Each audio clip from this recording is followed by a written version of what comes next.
Cette vidéo aurait pu vous perdre en 3 secondes. Mais si je fais ça, normalement, vous êtes un peu piégé. Ce que vous venez de voir, c'est pas juste un format anodin sur les réseaux sociaux, c'est une véritable stratégie. Et ça a un nom, le sludge content. Le sludge content, c'est littéralement contenu boueux. Le nom comme ça, il peut paraître peu attrayant. Et pourtant, c'est un contenu dont la principale caractéristique réside dans la présence d'une vidéo annexe, non pertinente, qui attire l'attention et dont le seul objectif est d'augmenter la rétention du spectateur. En gros, les vidéos sont partagées entre ce que le vidéaste veut mettre en avant et la partie sludge, qui sert uniquement à faire rester les gens le plus longtemps possible sur la vidéo. L'objectif, c'est que notre cerveau ne s'ennuie jamais et donc qu'on ne scrolle pas.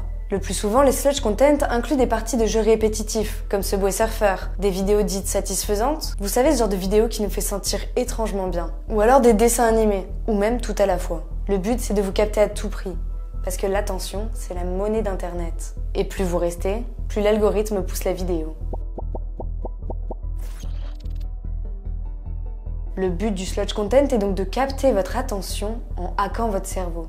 Et pour cela, les créateurs de contenu s'appuient sur un levier très puissant, la dopamine.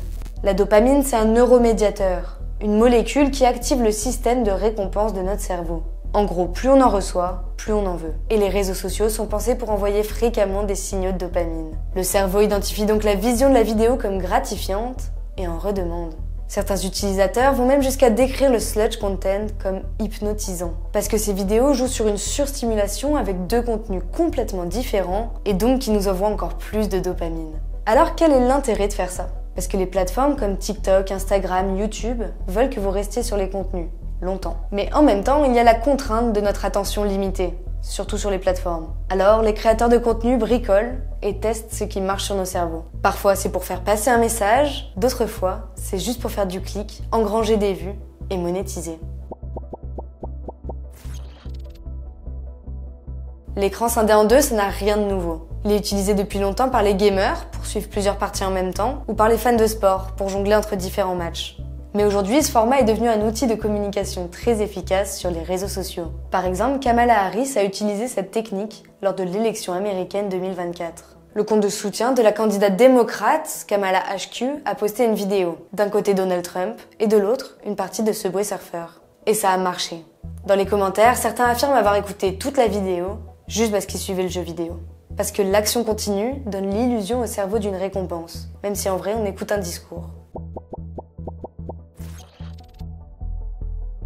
Mais attention, ce type de format ne convient pas à tout le monde. Certains utilisateurs trouvent cela trop stimulant, voire épuisant. D'autres au contraire apprécient cette intensité parce qu'elle capte mieux leur attention que les contenus classiques. Mais alors comment cette surstimulation affecte-t-elle notre cerveau?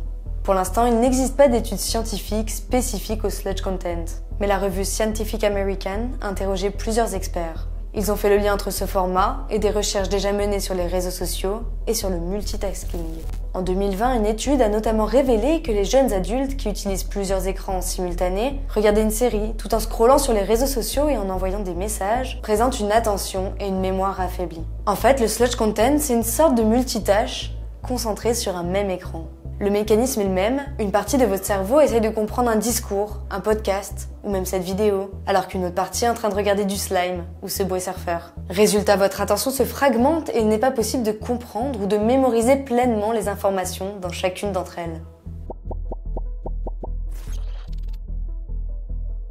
Aujourd'hui, le principe de sludge content ne se limite plus aux réseaux sociaux. Il est partout, parfois même là où on ne l'attend pas. Par exemple au musée, avec une œuvre pour critiquer le sludge content.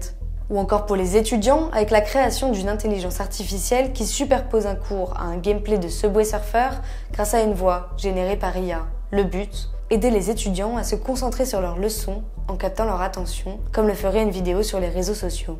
Même si en vrai, comme on l'a dit, les études prouvent plutôt que ça n'aide pas à la mémorisation. Mais cette utilisation du sludge content, qu'est-ce que ça veut dire de nous en tant qu'utilisateurs? Certains chercheurs, comme la psychiatre américaine Megan Moreno, estiment que notre cerveau s'adapte progressivement à ces formats. Elle compare cette évolution avec celle des séries. Avant, les épisodes étaient simples, centrés sur un héros avec une intrigue linéaire. Aujourd'hui, les séries sont remplies de personnages, de flashbacks, de rêves imbriqués, et pourtant, on arrive à suivre. Et ce besoin de complexité, de rythme et de narration éclatée, on le retrouve aussi dans les contenus en ligne, et le sludge content n'en est qu'un exemple. Et si vous êtes resté jusqu'ici, c'est peut-être que le sludge content marche sur vous aussi.